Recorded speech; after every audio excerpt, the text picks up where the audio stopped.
Gravity, the force that binds the stars into galaxies.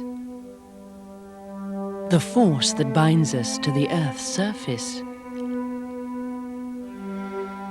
The force that holds the waters in their courses. The force that inexorably draws a star at the end of the life cycle into its death throes.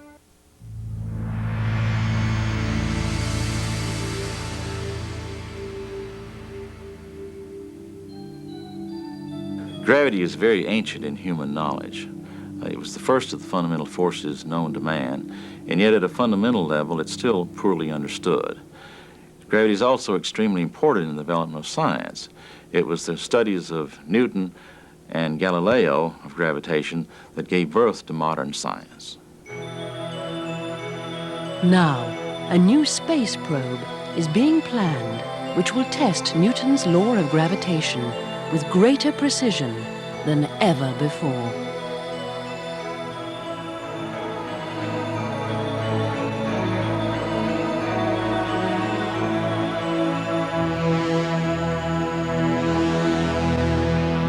The gravitational constant, big G, which defines the intrinsic strength of gravitational interactions, is incredibly small. According to Professor George T. Gillis of the University of Virginia, this makes it very hard to measure G accurately. After 2 centuries of efforts to measure G, it is still the most poorly determined of all fundamental constants. In 1995, separate experiments were concluded by the Bureaus of Standards of Germany and New Zealand. Their findings differed by 0.7%, or 7 parts per thousand. In contrast, most fundamental constants are known to an accuracy of better than 1 part per million, and some even better than 1 part per billion. Beyond the strength of gravitation, its very nature can be known only within the bounds of accuracy of previous experiments. For example, we know that the gravitational attraction between 2 bodies varies extremely accurately as the inverse square of the distance between them, on the scale of the solar system. But what if there was some small deviation at short distances? And does the force of gravity depend only on the inertial masses of the 2 bodies? Or does their composition slightly influence the force between them?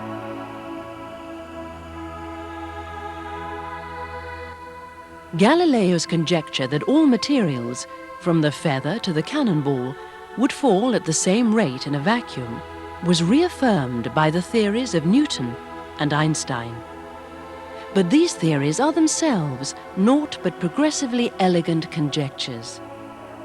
During the past 3 centuries, they have been tested with increasing precision, and they have withstood the tests of time. But the quest continues for slight deviations, since any deviation, no matter how small, would force a fundamental rethinking of the nature of time and space.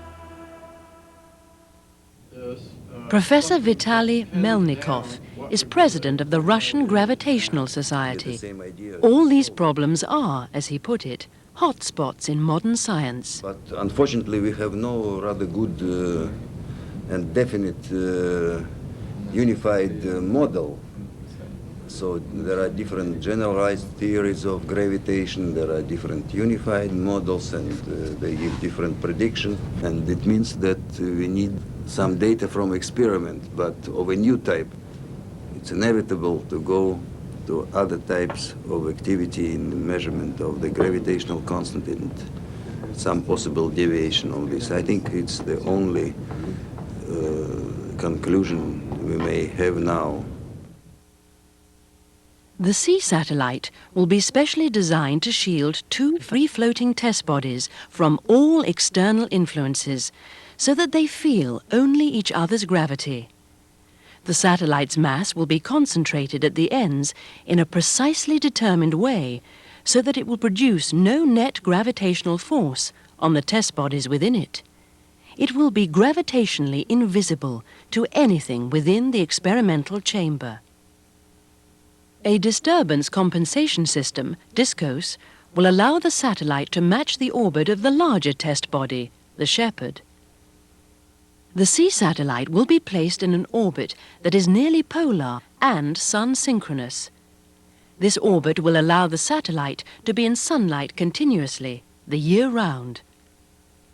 As it moves in its orbit, the sea satellite will be oriented like an arrow in flight, so that the sunlight is always hitting its side, not the ends. As a result, the temperature throughout the inside of the experimental chamber will be extremely uniform. The temperature of the inside walls of the experimental chamber will be held constant, that is, to within 1,000th of a degree C of that of the Shepherd temperature. The reason for this is so that there will be no net force due to thermal radiation pressure.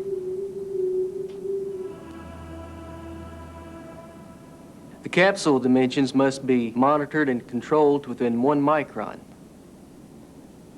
Another requirement we have has to do with vibrations. We can't put up with large amounts of vibrations, and for that reason, we will have few moving parts. Another thing we can do to stop that is to have the capsule in a sun-synchronous orbit. That would eliminate any kinds of vibrations that would be caused by the stress of moving into and out of Earth's shadow. Project C, SEE, Satellite Energy Exchange, takes its name from the novel interaction which it will use to make precise gravitational measurements. Everyone knows that if two bodies are in orbit about the Sun, or the Earth, then the body in the lower, and therefore faster orbit, repeatedly overtakes and passes the body which is in the higher and slower orbit. For example, Mars repeatedly overtakes and passes Jupiter. However, this would not happen if Mars and Jupiter were in very similar orbits. If two planets were in very similar orbits, it would be very hard for the body in the lower, faster orbit to pass. As Mars, in its lower orbit, approaches Jupiter, Mars is picking up energy from Jupiter due to the gravitational force between them. Of course, the leading body is losing exactly as much energy due to the force of the trailing body upon it. This is the exchange of energy. The approach of Mars to the would-be passing point is very gradual, and the two bodies could also come very close together.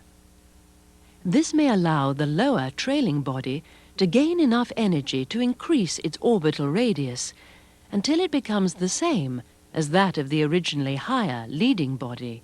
The trailing body is still continuing to pick up energy, so it becomes the higher body, at which point it begins to fall back from the leading body. In reality, the planets in the solar system overtake and pass so quickly, and they are so far apart, that they have only very minor effects on each other's orbits. On a sea mission, the two bodies within the sea capsule, the Shepherd and the Particle, are in fact satellites of the Earth. Since they are in very similar orbits around the Earth, the exchange of energy between the two bodies is very significant.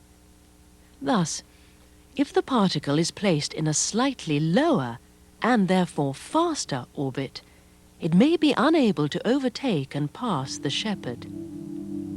Instead, it first approaches the Shepherd, then slows down and rises to the same orbital height, and finally falls back as it rises to a still greater height. This is called a sea encounter. This interaction, the exchange of energy between two bodies moving together in very similar orbits about a third body, is really hard to believe because it looks as though one body is pushing away from the other. But that's really not what's going on. The force truly is attractive. Now, this was discovered mathematically by George Darwin 100 years ago, George, the son of Charles Darwin. And then it was documented experimentally in detail by the NASA Viking missions to Saturn, where there are two co-orbiting satellites in almost identical orbits. This is what happens if the Particle and Shepherd orbits are both circular before the encounter, or if the eccentricities and the perigee locations of the two orbits are nearly identical. However, if the eccentricities or perigee locations of the two orbits do not match, then the approach of the particle to the shepherd during a C encounter will be along a cycloidal path. Measuring the time required to complete a given C encounter will provide an extremely accurate determination of the gravitational constant, big G. And analyzing a number of varied C encounters in detail will provide precise probes into the nature of gravity. For example, a small anomalous precession of perigee would indicate a violation of the accepted laws of gravitation. The information in a C encounter is obtained chiefly from a precise comparison of the Earth's orbits of the shepherd and the particle. In addition, the Earth orbit of the shepherd, as tracked by ground stations, may yield valuable information since the shepherd is in a drag-free orbit. Ground tracking has become so accurate that it may now be possible to see telltale changes in the orbit which would indicate violations of Einstein's general theory of relativity, or perhaps a small rate of change in the value of the so-called gravitational constant, big G, as predicted by some modern theories.